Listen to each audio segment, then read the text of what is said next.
নচলে কি ক'ব?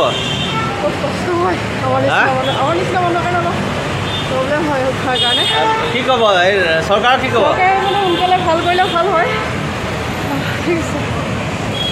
আজি আমাৰ গণেশগুৰিৰ যিটো ফুটব্ৰিজ, এই ফুটব্ৰিজৰ যিটো আমাৰ চলাচল আপোনালোকে দেখিবলৈ পাৰিব, প্ৰায় আজি 4 মাহতকৈ অধিক সময় হ'ল এইটো এই অচল অৱস্থাত পৰি আছে।